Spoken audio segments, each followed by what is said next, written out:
बदले की कसम खाकर जसप्रीत बुमराह ने मचाई तबाही, कंगारुओं की धज्जियां उड़ाकर पलट दी हारी हुई बाजी। मैदान में थर-थर कांपे ट्रेविस हेड, आखिरी घंटे में पलटा पूरा मैच। यशस्वी जायसवाल की एक गलती ने टीम इंडिया को किया बर्बाद, दो कंगारू बल्लेबाजों ने खड़ा कर दिया रनों का पहाड़। चौथे दिन मैदान में हुआ हाई वोल्टेज बवाल। जसप्रीत बुमराह ने सैम कोंटास के घमंड को मिट्टी में मिलाया, चौथे दिन मेलबर्न में सबसे बड़ा इतिहास बनाया। बुमराह ने तोड़ा सबसे बड़ा रिकॉर्ड।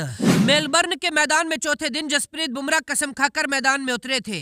टीम इंडिया के शेर बुमराह और सिराज ने ऐसी तबाही मचाई, सैम कोंटास और ट्रेविस हेड मैदान में थर-थर कांप गए। लेकिन आखिरी घंटे में कंगारुओं ने वो चमत्कार किया जिसे देखकर भारतीय कप्तान रोहित शर्मा की सांसें अटक गई हैं। दो कंगारू बल्लेबाज क्रीज पर दीवार बनकर खड़े हो गए। आखिरी घंटे की कहानी दिखाएंगे, लेकिन उससे पहले आज के खेल का रोमांच देखिए। चौथे दिन भारतीय टीम 369 रन बनाकर ऑल आउट हो गई थी। नितेश रेड्डी ने 114 रनों की पारी खेली थी। इसके बाद कंगारू टीम बल्लेबाजी करने के लिए मैदान में आती है। सैम कोंटास, जिन्होंने बुमराह पर 2 छक्के लगाए थे, आज फिर से ओपनिंग में आए थे।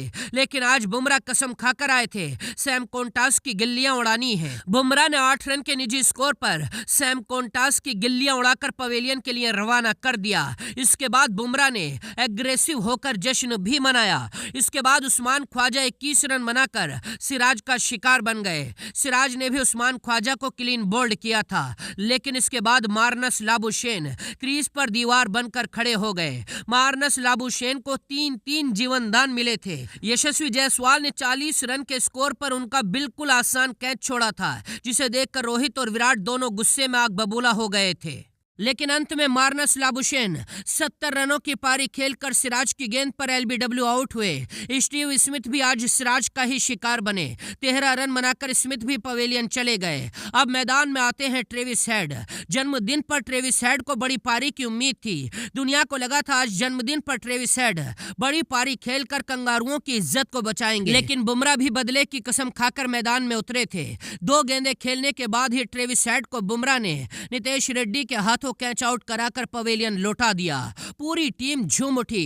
ट्रेविस हेड सिर झुकाकर मैदान से बाहर निकल गए। मिचेल मार्श तो खाता भी नहीं खोल पाए और बुमराह ने उसी ओवर के अंदर मिचेल मार्श को भी पवेलियन का रास्ता दिखा दिया। एलेक्स कैरी भी बुमराह की गेंद पर क्लीन बोल्ड हो गए। 2 रन बनाकर एलेक्स कैरी भी पवेलियन चले गए। लेकिन इसके बाद कप्तान पैट कमिंस क्रीज पर दीवार बनकर खड़े हो गए। कप्तान पैट कमिंस ने 41 रनों की शानदार पारी खेली। उनका शिकार रविंद्र जडेजा ने किया। मिचेल स्टार्क 5 रन बनाकर रन आउट हुए। अब ऑस्ट्रेलिया की आखिरी जोड़ी क्रीज पर खड़ी थी। नाथन लियोन और स्कॉट बोलैंड क्रीज पर चट्टान बनकर खड़े हो जाते हैं। नाथन लियोन ने 54 गेंदें खेली और स्कॉट बोलैंड ने 65 गेंदें खेल ली है। नाथन लियोन ने 41 रन बनाए हैं और स्कॉट बोलैंड ने 10 रन बनाए हैं और दोनों अभी भी क्रीज पर खड़े हुए हैं। इन दोनों ही बल्लेबाजों को आउट करने के लिए रोहित शर्मा ने पूरी ताकत लगा दी, हर गेंदबाज को आजमा लिया।